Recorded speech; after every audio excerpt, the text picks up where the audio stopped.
Wala ko gatanaw sa Facebook aning atuang nga quiet. Kay di ko ganahan. Pero nay nagsulti sa ako nga ningabot na daw og halos more than 10,000 ang nag-view sa ila. Umot lang anong ganahan po sila.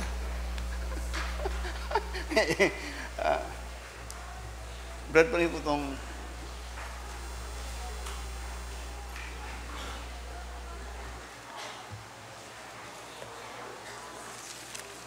murag to dito, Brad, no? Kaya mo, nakadong musong sulti. Wako kayo katanaw sa Facebook ano itong choir. Kaya di ko ganahan matanaw sa ilang mga dagbay. Pero nabalitan ako na ngabot nag-more than 10,000 lang mga viewers. Mga murag ganahan na po mutanaw siguro. Okay ra mo? Joke lang ha. Kaya mayong buntag sa tanan. The message that I prepared as expected always during this coming season, which we called Holy Week. Muna itong mga mensahe na itong ginahatag. By the way, who told us that next week is Holy Week? Kinsay nagtudlo sa tuwang karong sunod Simana Santa. Holy Week ba na? Now, the death of the Lord Jesus Christ is the most heinous, the most blasphemous, the most unholy thing that happened in that time. It was not holy. Holy Week ba din nga the hatred of man was poured out of Christ, in Christ? Holy Week ba na that at that time people are shouting, crucify Him, crucify Him? Is that Holy Week that people, mob of people that are saying, crucify Him, stone Him, spit on His face, mga gipanguluhan o mga pari? Who told you that it is Holy Week? It was not. It is not. Think about that. You know ba na? It was not. It was the time that the creation crucified the Creator. It was the time gisagpa nila, gibunal-bunalan nila, gi-crucify nila, all those things that men hated. They had poured out their hatred to God at the time in the person of the Lord Jesus Christ. Is that Holy Week? Taka lang. Holy Week. The one that was crucified was holy. Those people that crucify Him are ungodly. They are not holy. Though they may be religious people at that time. And you believe that it is Holy Week? Muning nagkatigulang ta, nagalaya na itong una-una, no? But arguing me. So, tinaw ko. Nga at that time, there is no such holiness. It was at that time that man's hatred be poured out in the Lord Jesus Christ. Then you said, Holy Week?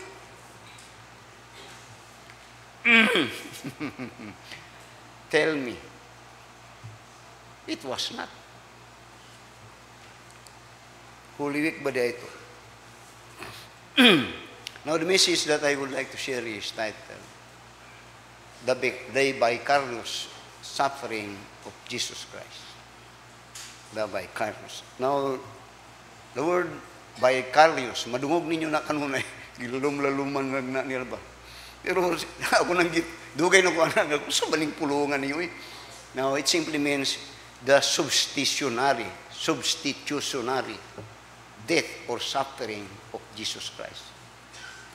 Of course, the word substitutionary came from the root word substitute. Substitute meaning to say, instead nga ako, ang substitute, mo to siya. Instead nga ako unta, ang ilansang, siya ang akong substitute. Now you see, when we speak about the death of Christ, actually, that was the most injustice that had happened in the world. Injusticia na, oy. Kung mong tanawon. humanly speaking, it was injustice. Why? Someone suffered not for his sin. Someone died not for his sin. That is injustice.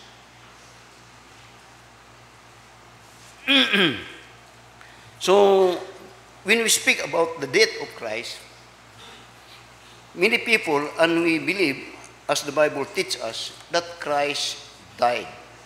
He died.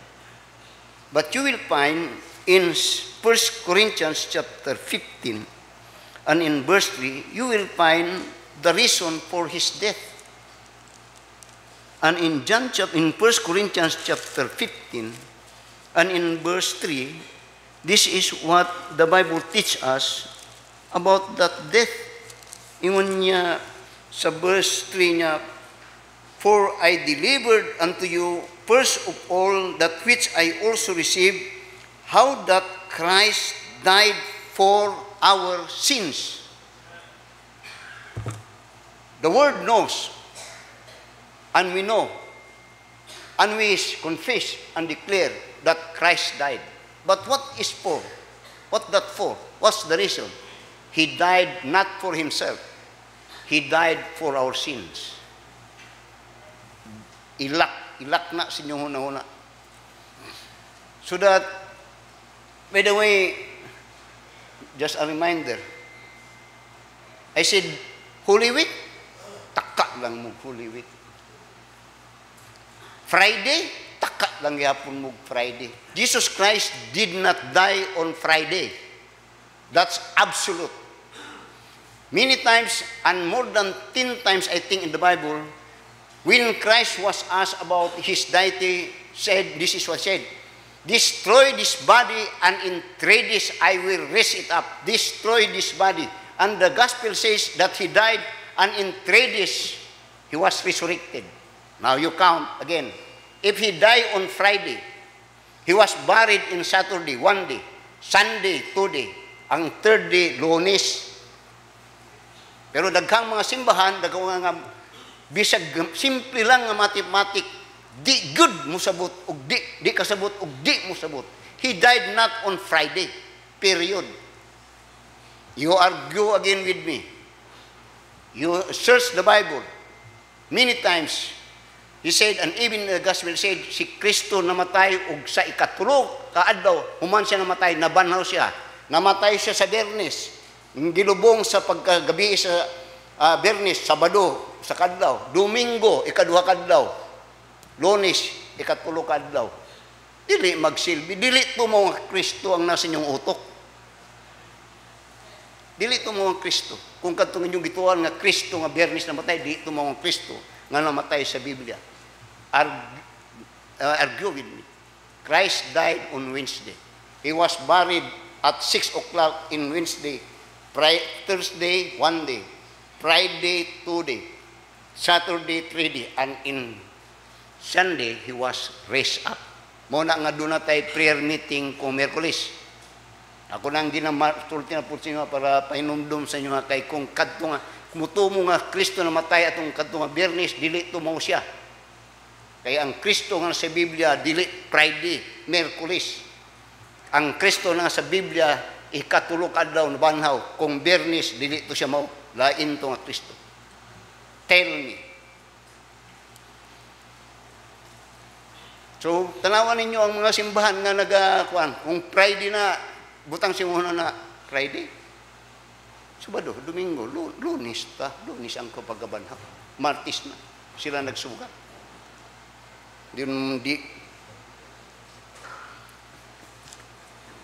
Now you will be educated in this church. Because we have been long deceived and we do not study and do not we examine truth. So that nagpabilin ta sa di mao nga pagtulunan. Na dili ta sunod-sunod, dili.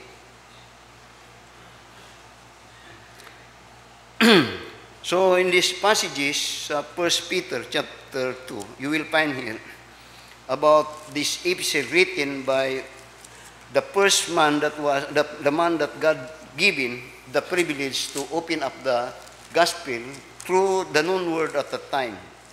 That key is about the gospel, and that is given first of all to Peter, then afterwards kang Paul and through the churches. So you will find in these passages, and we will learn sa 1 Peter about the vicarious or substitutionary death of the Lord Jesus Christ. Ingon niya sa verse 21 up to verse 25. I read it first, then let us learn from it. Niya, for even hereunto were ye called, because Christ also suffered for us. That is, He died for us. He suffered not for Himself. He suffered for you and me. Now you think about that. Kadtong crucifixion dito, kadtong pagbunal-bunal dito, kadtong halos na-deform yung nawong, hantong nagkasamad-samad yung ikaw to, para to sa imuha. He suffered, but only siya ang nag-suffer for you. Not that you suffer for your sin. Dili. So that when you go to heaven, you have to believe that Christ suffered for your sin. He died for you. And that the message of the song says, He paid for your sin. He paid it all. So niya, leaving us an example that ye should follow His steps, who did no sin, neither was guile found in His mouth, who, when He was reviled not again, when He suffered, He threatened it not, but committed Himself to Him that judgeth righteously. This is now the substitutionary. This is now what we call vicarious niya. Who His own self bare our sins on His own body on the tree, that we, being dead to sins, should live unto righteousness, by whose stripes ye were healed. For ye were as sheep going astray, but are now returned unto the shepherd and bishop of your soul. How wonderful it is to be saved. This is salvation. Now, yung na ako ganiya sa atong devotion, kitang mga Kristohanon, great truth are revealed to us, and that revelation is because of the Holy Spirit that dwells in the believer. So that is the promise of the Lord Jesus Christ, that when the Holy Spirit will come, and He will dwell on those that will believe and receive Him, then He will lead unto all truth. Then I said, para sa aning kaluwasan. Kining kaluwasan para sa kuha o para kaninyo nga luwas, kini ang pinakasayon o pinakayano nga doktrina sa Biblia. Pero sa dili magtotoo, mura ni bungaw nga di nila masabtan. O dili nila madawatan. Kaya ilang pagtuo, nga muluwa sila, makaluwas sa ilang kagalingon. Mo karong Bernes, kay ang Burmis, daghang sumay-sumay. That's blasphemy. Sumay-sumay. Kailangan magpabunal-bunal. Lamia ko sa'yo, hunahuna ko, ako kayo mo ito nga mo bunal, tanaw na ito. Nang makatbunal yun. Now, when Christ was crucified, dilian ang bunal. Kanang madlagot gani ka nga bunal, kaya nga na ang pagbunal, kanang punog kalagot gani, kanang kung gusto niya mubunal ka, kung pili pa buak ang lawas, ingana ang ilahang pagbunal siya. Ingana, how they poured out their hatred to God, but it was a picture of God's hatred of sin. And that hatred of sin was bundak dito kang Ginoong Kristo. Kita unta to. Kita unta. Now, yes, the Bible tells us that Christ died, and yet He died, and His purpose is He died for you and for me. You must believe this, that He died for you. He is your substitute. Not having Him your substitute, then you have to crucify your own self. Katong nagdumili nga mudawat kang Kristo nga mang luluwas, but pasabot dili nila madawat nga si Kristo is the vicarious sacrifice, then they had to pay for it when they die, even today, and when they die in hell. Matilawan nila tong mga kasakit. So, notice in verse 21 to verse 23. Now, ingon niya, for even hereunto were ye called, because Christ also suffered for us, leaving us an example that ye should follow his steps. Now, you will find here that the suffering of the Lord Jesus Christ tells us of two great truths about what he did. First, he suffered in himself as a man. Nga nagpasakit siya, namatay siya sa iyang pagkatao. Muna ang buta kong pasabutin niya. There are those people, ang dagkang relihiyoso o religion, nga nako gani kayo ni sila, nga nagdumili, nga si Kristo, Diyos nga nagpakatao. Nga ilang pagtuo, si Kristo, tao lang. No, it's not. Christ is God incarnate in man. And what is the purpose that he was nagpakatao? Nagpakatao siya para to taste death. Kay di man mamatay ang Diyos. He was a perfect man and a perfect God. That in his humanity, he made it and he do it. Let me show you that. That he might taste death. Nga batilawan yun niya ang kamatayon. Natanaw ni. In Hebrews chapter 2. In Hebrews chapter 2 and in verse 9 to verse 10. In Hebrews chapter 2 and in verse 9 to verse 10. Here we said, muningon niya, but we see Jesus, who was made a little lower than the angels, notice this, for the suffering of death. For the suffering of death. He need to be in the flesh to feel how it is to be hurt, to feel how it is to hunger, to feel how it is to be shamed, to feel how it is to shed blood. And his reason that he was incarnate to the flesh, din niya for the suffering of death, crowns with glory and honor, that he by the grace of God should taste death for every man. He died for all.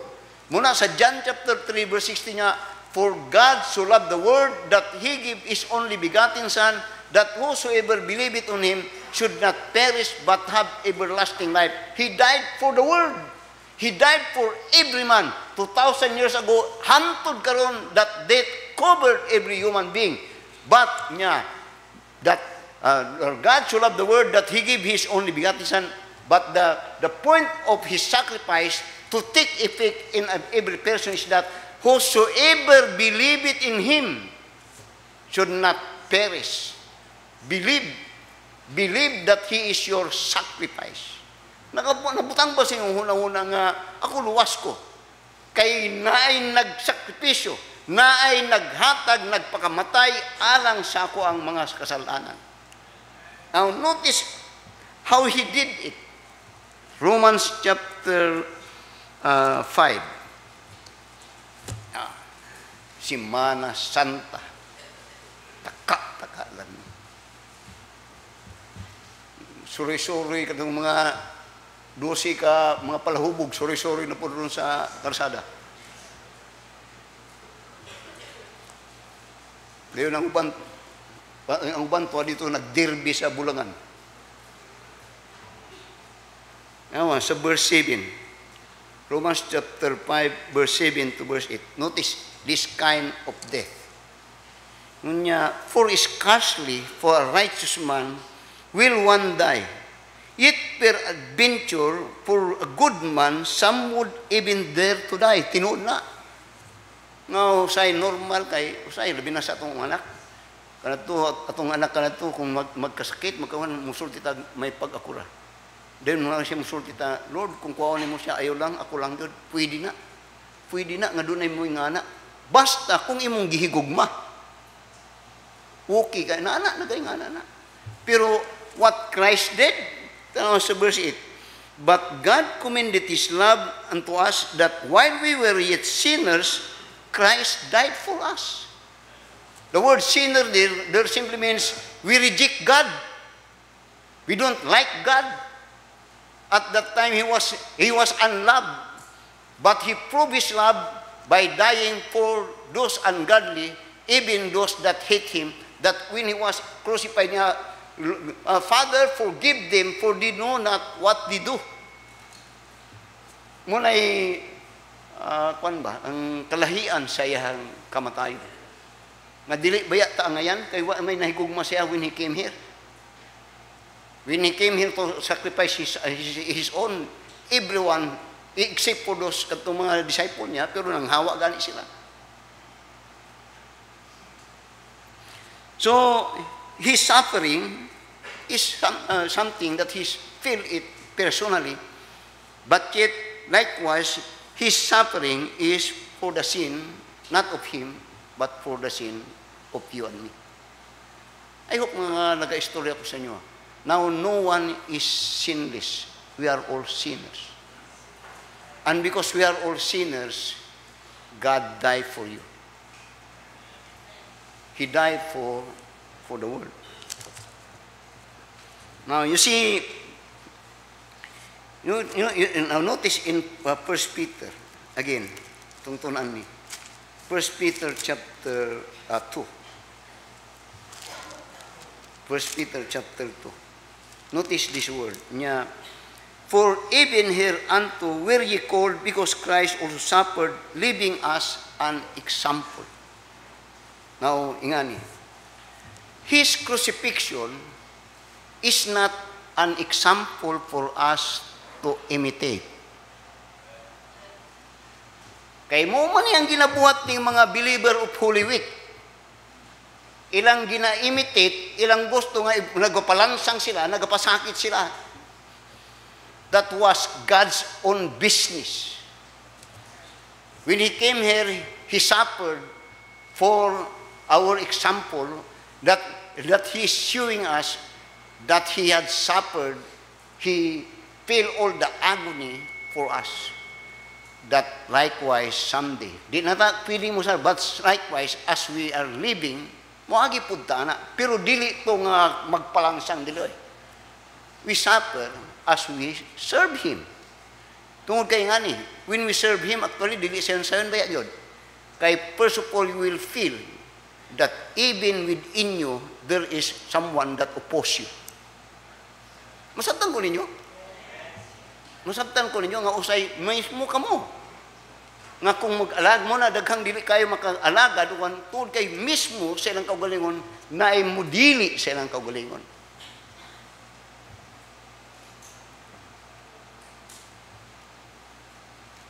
Then, but yet, yes, His death, crucifixion, is not an example for us to imitate, for it is for our redemption.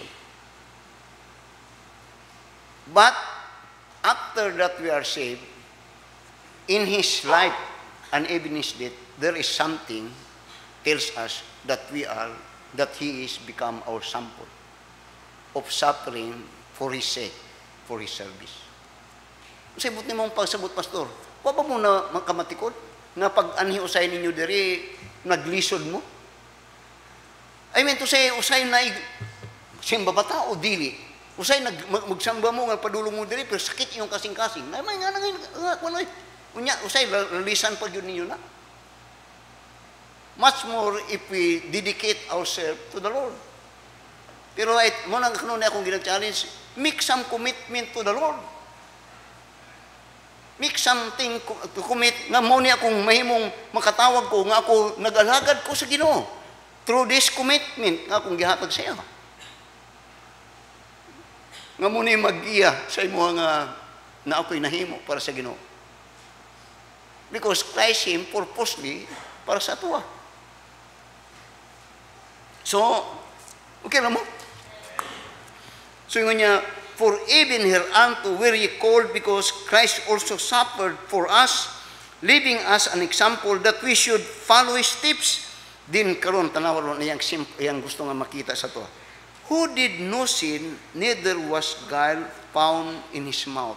Now, kini nagahiskot ni siya, kadtong padulong na siya dito sa krus sa Kalbaryo. Bisag gani siyang pagkinabuhi.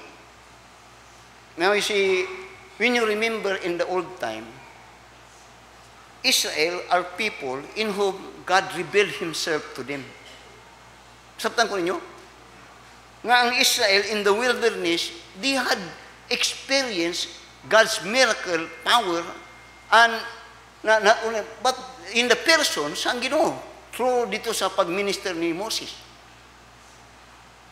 Pero ang problema is that those example nga makita nimo even in the life of Moses, dili ito naka-build of faith sa mga tauhan.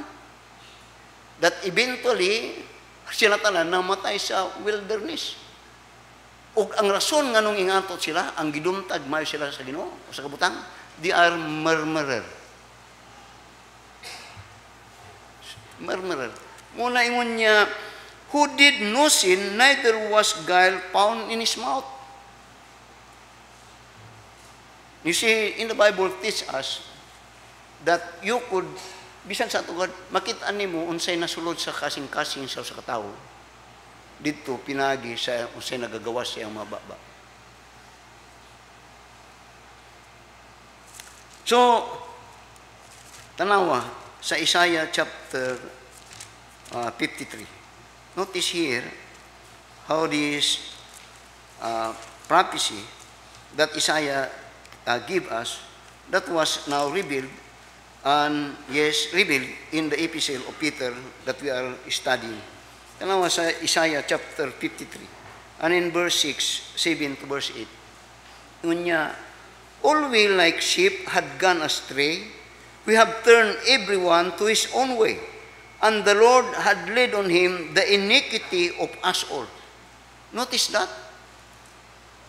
Nako ganiha, the crucifixion and death of Christ is, for me, injustice. But in the program of God, ang kasalanan natong mga tao, natong tanan, mga tauhan, from the beginning, dito, gibubo sa Ginoo, kang Kristo, dili sa atuwa di ay. Basahin niyo ang verse 6, sabtan niyo mayo. Isaiah chapter 53, verse 6 niya, all we, tanan, all we like sheep have gone astray, we have turned everyone to his own way down. Tanawa. And the Lord had laid on him, dapat dili sa iya ha.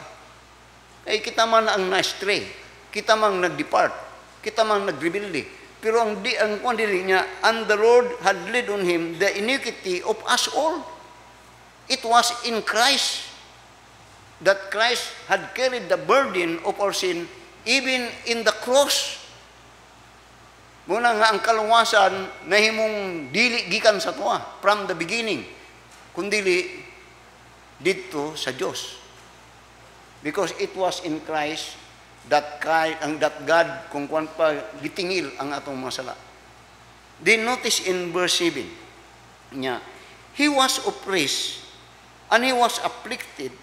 Muni karon niya, yet he opened not his mouth. He is brought as a lamb to the slaughter, and as a sheep before her shearer dumb, so he opened not his mouth. Now, ngunya ako ganiha nga doon na implication katong suffering ni Kristo. Katong yang crucifixion and death, dili to nato masumay-sumay maitimitit. Pero tong iyang pagkinabuhi kadtong atong sundon.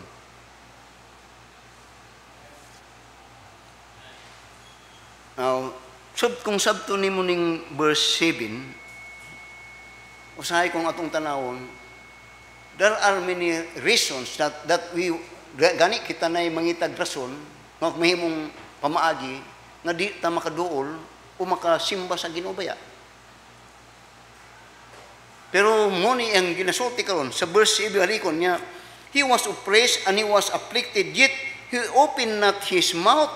He is brought as a lamb to the slaughter, and as a sheep before her shearer is dumb, so he opened not his mouth. Meaning to say, that is a picture of humility. It is a picture of his submissive will to the Father. And that is what He is encouraging to us all. I think it was kagahapon. Nga sa among devotion sa amin, nag-isgot to about murmur, something about related to murmuring. Then normally, pag-ahuman sa speaker mo, tindog ko, mahatag ko gamay nga komentaryo. Then I said, mo na yung problema sa mga Israel ka na ito, murmurer. Pero yung ako, karon, dagang kayong mga murmurer karon. Ay, mga murmurer. Then mo na yung ako, walay kasagaran ang mga murmurer, mga tao nga, di masugo o tapulan, di gusto mo liho. Pero yun ako yung ani. Kung ikaw gani, kasagaran sa mga tao, o bisan sa kumpanya, o bisan sa relationship, kadtong dili nagakomplain, kadtong oo lang, kadtong kasagaran ang duol sa amo, o duol sa pasing-kasing, sa ginikanan o una. Ang damor nga di ka gakomplain, damor nga ginatagan ka og panahon nga mahimong ikabuhat ani, tungod kay walay complaining, walay murmuring. Wa mo kasabot usahay ka ng mga murmurer kadto ang di nimo ganahan patrabahoon. Ang duol sa Ginoo kadtong tao nga walay murag why murmuring, why complaining. And that is pictured in the life of Abraham, in the life of Joseph, and in the life of David, and in the life of many great men of God. That they are now actually kung mo di exemplified ang life of Christ, that even in death there is no, He opened not His mouth. That is submission. Submissive. Balik sa 1 Peter chapter 2. Unya verse 23. Nya verse 22. Who did no sin, neither was guile found in his mouth. Who, when he was reviled not again. When he suffered, he threatened it not, but committed himself to him that judgeth righteously. Doon tayo kanta katong awis kaganiya galahon ako itong kanta lang katong humility, King of Humility. And that King of Humility was exemplified perfectly when Christ was going to the cross and even in the cross. He opened not His mouth. Wala gyud. Wala gyud. Ngunya, I could have called 10,000 angels, but He never did it. Musta ta? Sa atong pagka-Kristohano. Di ba kasagaran atong, kung na may butang nga kasagaran kung di ta magbantay atong gina-diskasyonan, kining pagsimba sa Ginoo. Usahay mo ni atong ginalalisan. Pero kung mo adto mga party, magkasabot man ta. Kung mo adto beach, magkasabot yun ta. Mamngimbita pag yun ta. Pero ring butangan ni murag bugat yun kaayo. I hope so nga dili sa inyo. Pero kung obserbahin ninyo,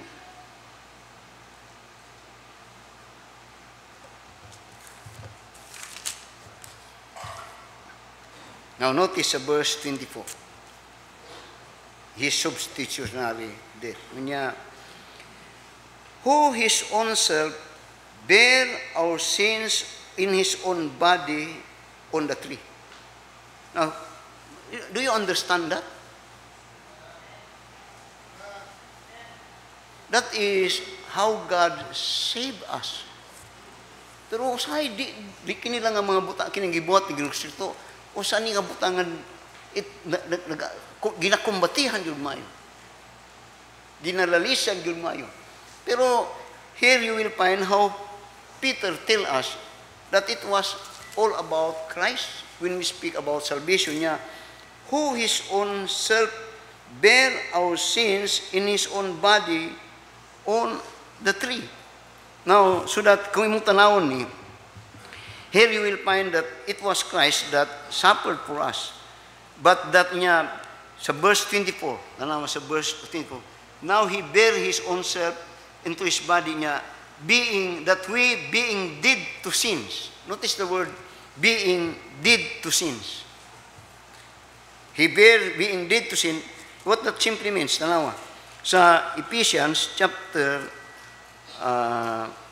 chapter 2 and in verse 1 to verse 3, particularly in verse 1.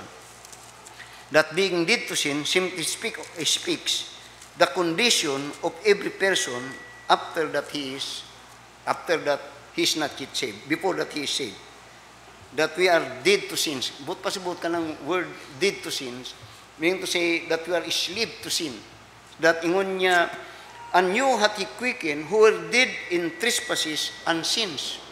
Then iyang gi-explain sa verse 2, sa verse 3, nga ingani ang atong gawi, ingani atong condition before that we are saved and after we heard the gospel niya.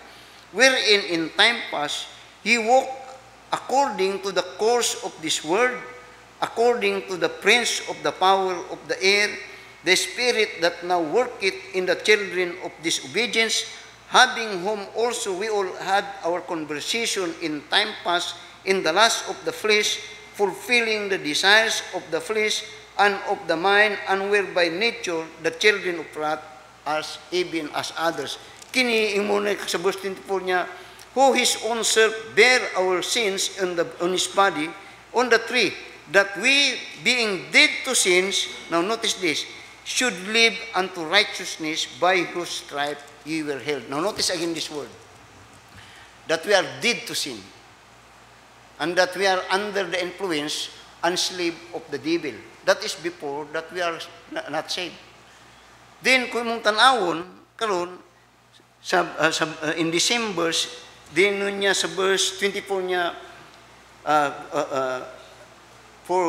who his own self bare our sins in his own body on the tree, that we, being dead to sins, notice this, should live unto righteousness, notice this, by whose stripe ye were healed. Notice that word, by whose stripe ye were healed.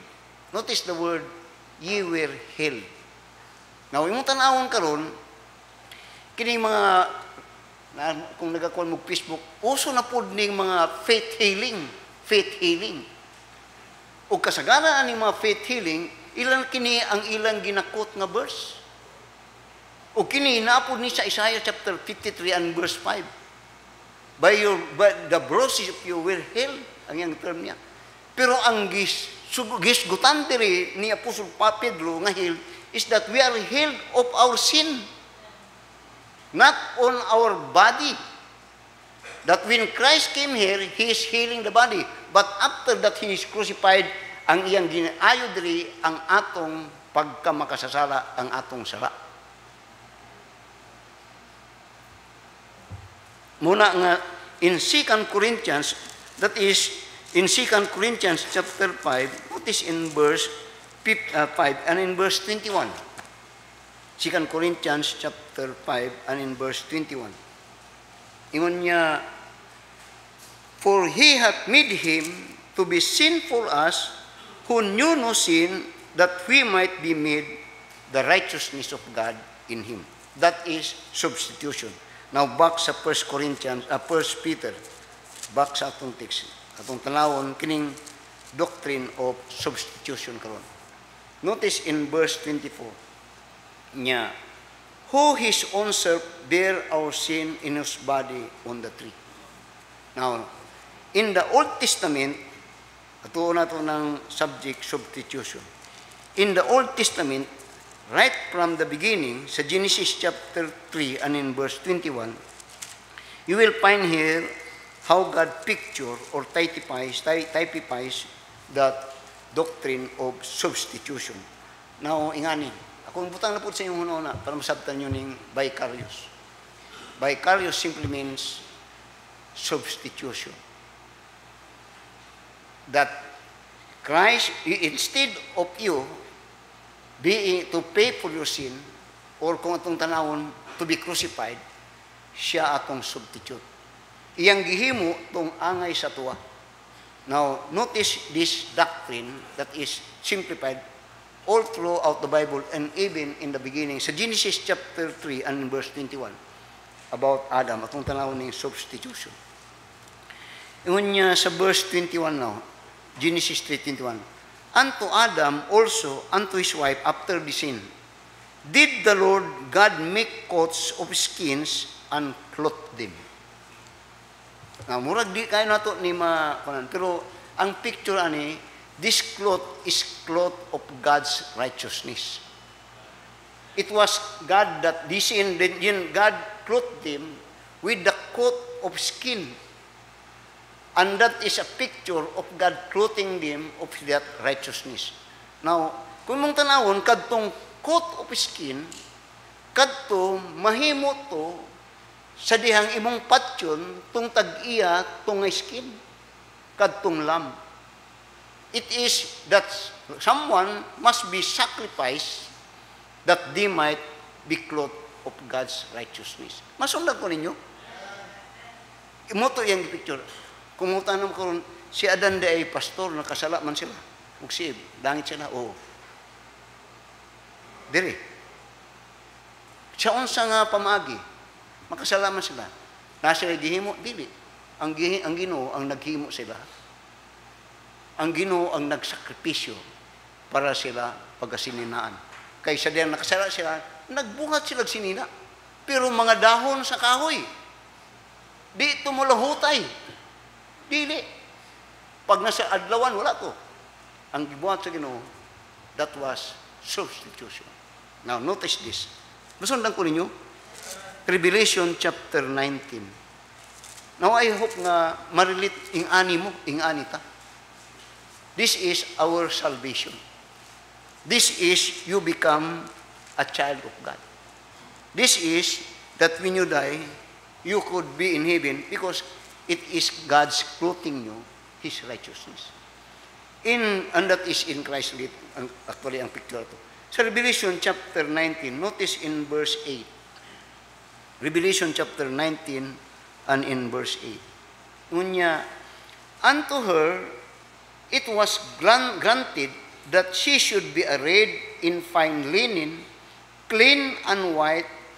Dinya, for the fine linen is the righteousness of the saints. This is in the marriage supper of the Lamb. That every participants of that marriage supper of the Lamb after rapture are clothed with fine linen. And that fine linen cloth is the righteousness of the saints. Nga ang buot pasabot speak about justification, that every believer are become gipakamatarong o kana karon iyang gisulti diri. Now, masunod ko ninyo. Akong ginagamit, ako ning ginapasabot sa inyo, for you to build up in the faith that your salvation is because someone died for you. Died for you. And that is the Lord Jesus Christ. And that when we believe Him, receive Him, you could have that righteousness. Romans chapter 3, and in verse 21 to verse 23. Romans chapter 3, verse 21 to verse 22. Ngunya, but now the righteousness of God without the law. Kadto nga righteousness, kung mong tanawon sa Genesis chapter 21, kadto righteousness tong nga gihatag sa Ginoo, wa pay balaod. Kadto nga righteousness ang Ginoo nagtransact ato by a substitute through the Lamb. No law yet. Mo karon yan ang Ginoo pasabot. Even kung mong tanawon si Noah, even in Abraham was made righteous of God without the law. Wa pay law ato. Ang sa ibuti mong pasabot, pastor, kay daghan kayo nga nagatuo nga mahimo silang pagamatarungon kung mutuman sila sa balaod. Ay, taka lang mo. Wala pa'y balaod, kini matawhanan napasaylo, nahimong balaan o nahimong matarong sa Ginoo. Why balaod? Nga, mo ni karon iyang gisulti sa Romans chapter 3, verse 21. Mga undangin niya ng paningkamot nga matuman ang balaod. Wala na. Why makatuman, ana? Una, ning abot ang balaod, nanay nagipakamatarong sa Ginoo. Wa pang balaod. Verse 21. Romans 3, verse 21 niya. But now the righteousness of God without the law is made manifest, being witnessed by the law and the prophets, Notice this, even the righteousness of God, kini nga righteousness, dili ni gikan sa tao. Kini nga pagkamatarong iya sa Ginoo. Diyon niya, which is by faith. Kini nga pagkamatarong gikan sa Ginoo, kini pinagi sa pagtuo. Asa ang pagtuo? Of Jesus Christ. He is your substitute. Believe Him. That ikaw unta to, siya mong substitute. Din niya, unto all men and upon all them that believe, for there is no difference. What is that there is no difference? Everyone is sinner. There is no difference. We are all sinner. Because we are all sinner, we need a substitute. Now, unsay but pasabot anak pastor. Now, notice in Leviticus, atong tunan ning substitute, so that you will hold on that you dili ikaw ang makaluwas sa imo. Si Kristo ang muluwas sa imo. Only if you believe. Now, Leviticus chapter 1, notice in verse 2 to verse 4. Dinhi sa Leviticus chapter 1, o sa book of Leviticus, dinhi gitudlo ang kadtong doctrine of atonement. That atonement in the old time will take effect to everyone that will abide or follow or obey the requirement of God for His atonement or forgiveness. Now, tanaw sa verse 2, Leviticus. Speak unto the children of Israel, and say unto them, if any man of you bring an offering unto the Lord, ye shall bring your offering of the cattle, even of the herd and of the flock. If his offering be burnt sacrifice of the herd, let him offer a male without blemish. A male without blemish, that is the condition. He shall offer it into his own voluntary will at the door of the tabernacle of the congregation before the Lord. And he shall put his hand upon the head of the burnt offering, and it shall be accepted for him to make an atonement for him. Nga ang but pasabot, kanang burnt offering or sin offering, kung dunay makasala in the old time, para mapasaylo siya sa Ginoo, mo offer siya, ang term niya, burnt offering. O katong burnt offering must be no blemish, perfect. Ang picture dito, nga instead nga siya ang mubayad siyang sala, siya ang mupaga siyang dugo, kadtong lam mo to'y substitute para mamatay sa iya. That was in the Old Testament time. Kung sa ilbot ni mong pasabot, pastor, usay nagahunang-una ko ba? Kagwapo lang unta no kung Old Testament pa ko. Kaya ako ang pari. Ay puno na din nagkarnero karon. Magkabuang kog mamatay kog sayo kay maayo ko ay kumukaw papait. Magkabuang kamo pod. Makasala ka pagkalog magdala kag yung karnero. Dahil ang problema po siguro wa po'y manhi. Mahal ko ang karnero.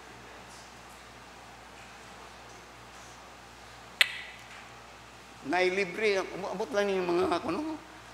Nailibre, di gusto yung. Now, notice the picture of it. Tanawa sa Leviticus chapter 4. Nakoy natay adton. Sa Leviticus chapter 4, mo day niyang pamagi. About the substitutionary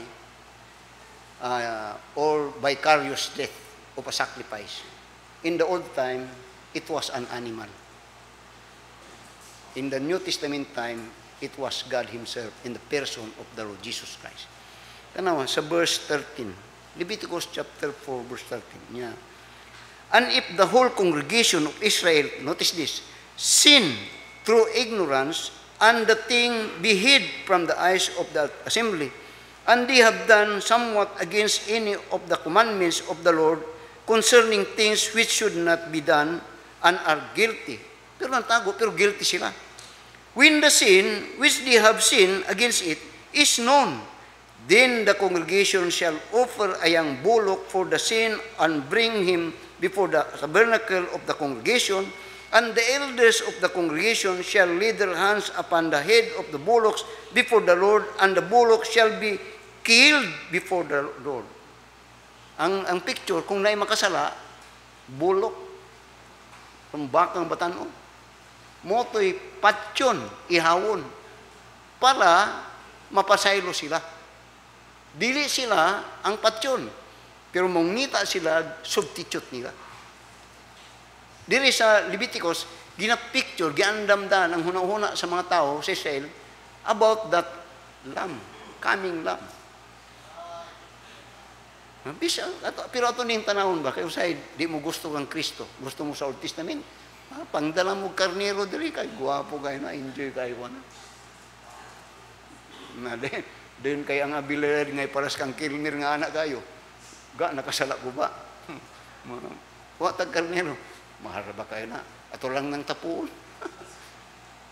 Now, tanawa sa verse, so di mas kill, notice verse 16.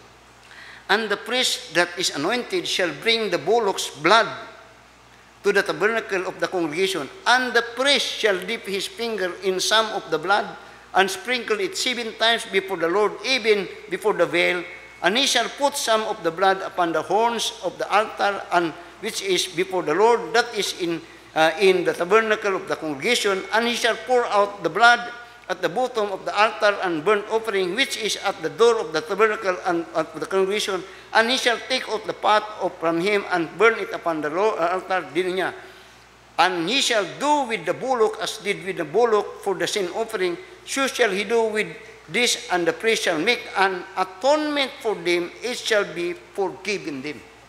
Kung mong basahon na hantod sa whole chapter, ingan ang proseso. Na every time makasala ang congregation, every time makasala ang pamilya, makasala ka individual, something must be sacrificed for your substitute. Muna yung requirements mo. Kung makita ni mo, dili ang sa Leviticus, dili itong nakasala yang gina-require, kung dili, mangita kag substitute. Muna, when Jesus Christ came to this world, and John the Baptist saw him walking, niya, behold, the Lamb of God which taketh away the sin of the world. In the Old Testament time, the word atonement simply means sin covering. But in the New Testament time, Christ, it is not covered. Dili. Wash ang term niya. Wash. Now, take note about that blood nga atong ginabasa dili. Blood is the requirement. Muna ingon niya sa Hebrews chapter 9 verse 22 niya, for without shedding of blood there is no forgiveness of sin. Someone must die for your atonement, for your forgiveness. And that was the Lord Jesus Christ. Muna nga ito ning akong gusto anhiyon ning dapitan for our learning. Muna ang mga priest kanadto, because of this work, ang mga pari kanadto, purting hago ang mga pari kanadto, because they are in daily ministering because of this sin sacrifice or offering of Israelites. Muna sa Exodus chapter 29, notice in verse 35 to 37. Ako lang ning sudlon para natay gusto ipabot sa inyo. In Exodus chapter 29 and verse 35 to 37. Ingon niya, and thus shall thou do unto Aaron and to his sons, mga pari ni sila, according to all things which I have commanded thee, 7 days shall thou consecrate them. Nganuman, and thou shall offer every day, adlaw-adlaw, a bullock for a sin offering for forgiveness of sin, atonement, and thou shalt cleanse the altar when thou hast made an atonement for it, and thou shalt anoint it to sanctify it. 7 days thou shalt make an atonement for the altar and sanctify it, and shall be an altar most holy, whatsoever toucheth the altar shall be holy. Ingana ang trabaho sa pari kanadto. Karon wala na'y trabaho ang pari karon. Muna sa New Testament time, kung mong tanawon sa book of Acts, particularly sa Ephesians, na there is no such office of priest as pertaining to Old Testament priest. No more. Why? Because every believer become priesthood of Christ. Masibot niyo mong pasabot, pastor. In the old time, di ka maka-approach sa Ginoo kung di ka moagi og pari. Ang pag-approach nimo sa Ginoo in the old time through the pari, kinahanglan mudala ka og sakripisyo. Nga kung buot pasot ako ang pari sa old time, garner mo approach sa Ginoo, nga siya sala, bulok or karniro. Then, akong tanawon. Then, akong gunit na to, ihawon. Then mo ampo ko, Lord, pasayloan ni si Gilmer Road kay nanguyab o mabitlo. Tanawon sa Ginoong sacrifice, okay, forgiven. Pero karon wala na. Ngano man, tanawa. Hebrews chapter 10, verse 18. Manang ka nang nagdadibati-dibati ka na itong pari at pastor. Tanawa, sa Hebrews chapter 10, verse 18. Sabtan ninyo gmay. Then maybe, tanawa, sa Hebrews chapter 10, verse 18. Kita nyo? Now, where remission of this is, the word remission, karon kananay kapasayloan. Unsa nang kapasayloan? Tungod tong sakripisyo or death ni Ginoong Kristo. Na, for where remission of this is, notice this, there is no more offering for sin. Kung sibot pa sabot na, wala na'y offering of sin. Wala na'y madto sa pari. Para mo kumpisal sa iyang sala. Para mo upper o kwan, wala na. Kita tanan, natay direct karon sa Ginoo. You could go directly to God, confess your sin. God will hear you. He will forgive you. You will not, muna nakaguba sa Pilipinas ka to sa mga revolutionaryo. Kaya ang mga rebelde, para itong sa Tirad Pass ng istorya kang Del Pilar, dito nila may pili si Del Pilar, oy, Gregorio, ay namay nagtag-traidor niya ito sa pari ng umpisal. Gitudlo niyang sikrito, padulong kang kadtong Tirad Pass, patay si Gregorio Del Pilar. Gitsumbong niya, kumpisal niya sa pari, niyang pari, mga Espanyol. So that, what this means substitutionary or disbarcarious? What this take effect to every believer? Unsa na? Tanawa. And we are going to close. Philippians chapter 3 and in verse 9. Philippians chapter 3 and in verse 9. Kita nyo na? Unya, Philippians 3, verse 9. And be found in him, not having mine own righteousness, which is of the law, but that which is through faith of Christ, the righteousness which is of God by faith. Now you see, every person that believed and received Christ as their Savior, in the old time, it was atonement. Today, it is called remission. And that remission simply means that God could now offer forgiveness to every man through the Lord Jesus Christ. And when He do it, it was His perfect justice to mankind. Now, there is a question that, pwede man mapasaylo sa Ginoo siguro ang mga tao? Diretso nga, without sacrifice of Christ? Pwede man siguro.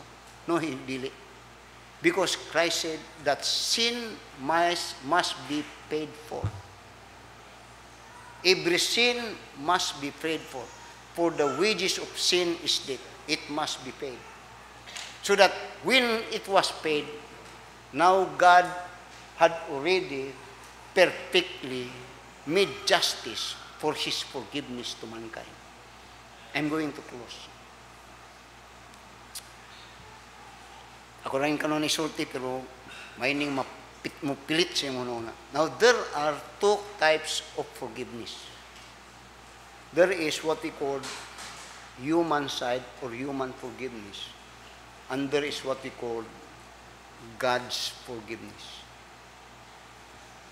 Sa human, kita, kasagaran, kung makasala ang atong anak, musulti ta nga maglagot mo say, kabisag ka mo, kining bataan ni bunalan ako ni, or kining bataan ni putlan ako ni allowance. Mga anak mo say, kana, bayad na sayang sala. Pero kung mudul inyong anak karon, maghilak-hilak og may pasaylo, ang may tabo, i-withheld ninyo ang gisulti ninyo nga bunal. Ang balik ninyo, uy, kaluoy po niya akong bata. Namo na ito ang human side of forgiveness. We forgive, but we withheld the punishment. Tinod ba na ninyo? Na, kanunay na siguro sa inyo, ha? Mo na nga ito, ha? Ang Ginoo dili, when God forgives me, it doesn't mean that I am acquitted of my sin. No, it's not. God died for my sin so that He could forgive me of my sin. That when I am forgiven, it means that that sin is not quits, that sin was paid. So that when God now executed His forgiveness to me, it was pure justice. My sin was paid. That is because of the vicarious death or suffering of the Lord Jesus Christ. Let us stand up and let us pray. Our dear Heavenly Father, Lord, salamat sa mga pulong nga imong gihatag kanamo about your sacrifice. And that sacrifice is substitutionary. It is not for your sin, but it is for my sin and the sin of the world. Which means that every man are sinners. Yet, Christ died for our sin. And the Bible and people knows that Christ died. But the reason is because of our sin. So that it is not us now to die for our sin. It is Christ. So that when He died, that death there now is sufficient as it fulfills and satisfies the demand justice of God for the sin of the world. And no man could die for our sin, no man, but Christ only, the Lamb of God. So that when we speak of our salvation, now it becomes a gift. It becomes free because we did nothing of it because we have a substitute. The substitute is just sitting or whatsoever he's doing. The man that is guilty is just sitting and done nothing. But the one that is being substitute had done all those agony sacrifices as what the Lord Jesus Christ did. Lord, how beautiful to understand the doctrine of salvation, that it is all the work of God, He being our sacrifice. So that, Ginoo, tabangi kami, that His suffering, death, could not be imitated, but His life should be imitated. That the kind of life that we had as we are now saved might find for the glory and honor of our substitute, the Lord Jesus Christ. Lord, if there be anyone that is not saved among us, help them to understand that they could not enter heaven, they could not receive forgiveness, not unless they believe on that substitutionary death of the Lord Jesus Christ. It was His death that paid for our sin.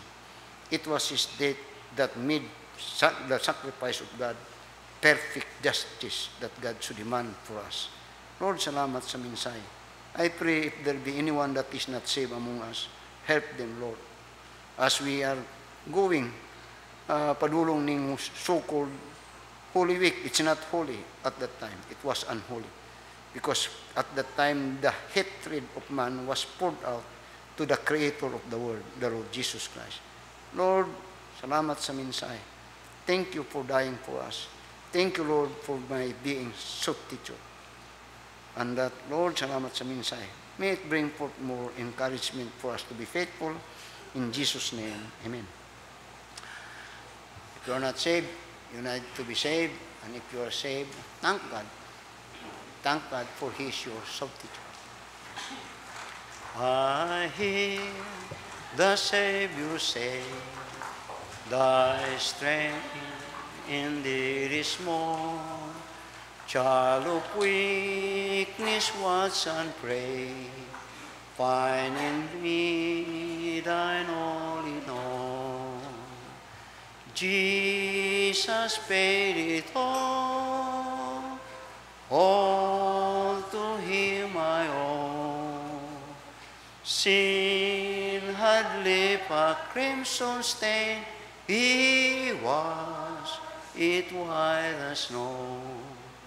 Lord, now indeed I find thy power and thine alone can change the leper's past and mend the heart of stone.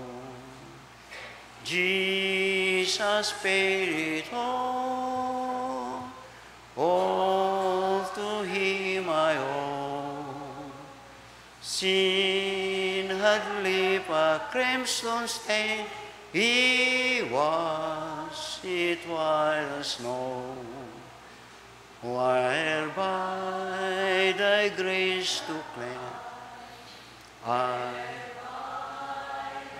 is to claim, I'll wash my garments white in the blood of Calvary's Lamb. Jesus paid it all to him I owe.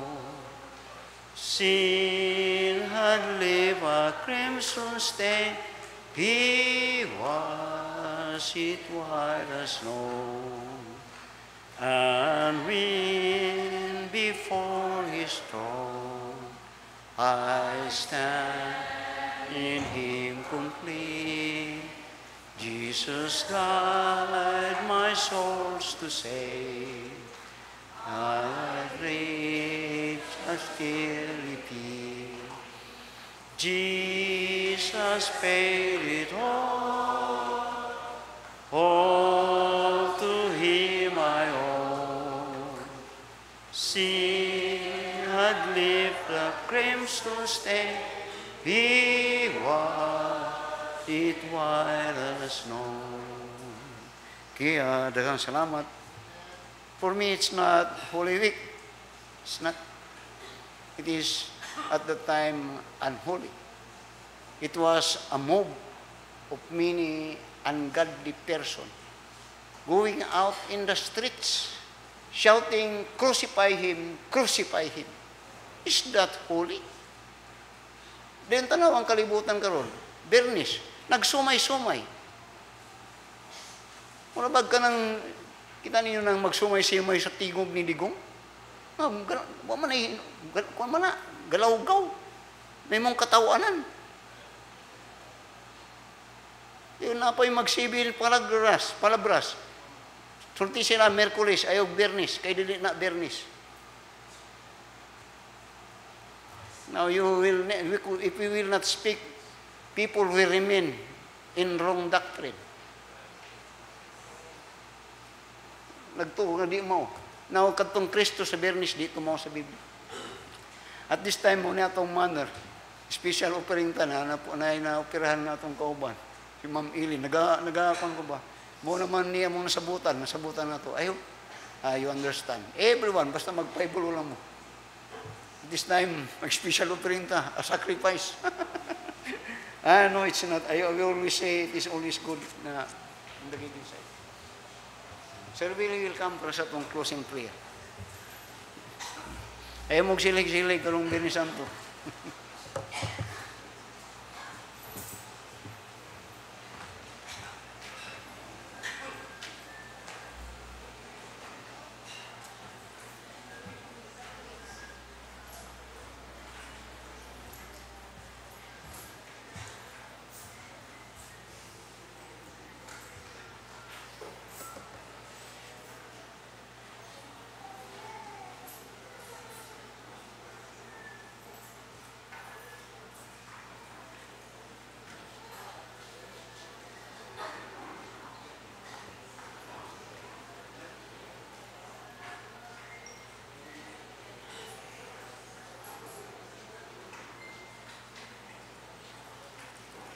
Kaya mag-ampo ta.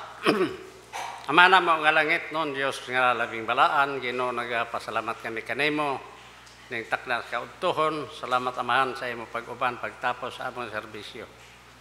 Lord, salamat sa mensahe nga among nadunggan, ning takna, nga nagahisigot sa imong kamatayon. Salamat, Lord, sa imong mga pag-antos ibabaw sa cross, nga imo kami gipakamatyan, ang among sala ibabaw sa cross aron nga paghatag kanamo kaluwasan. Salamat Ginoo sa imong kamatayon nga nagluwas sa matag usa kanamo. Og mao kani ang angay namo hinumduman nga kini kaluwasan nga among nabatunan, amo usab kini ipaambit kadto sa uban na wala pa makaila kanimo nga ilang Dios ang manluluwas.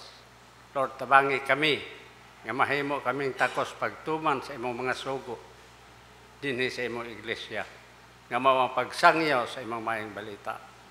Salamat Ginoo sa imong mga pulo nga nagahatag kanamo kadasig kanunay sa among pagpangalagad kanimo.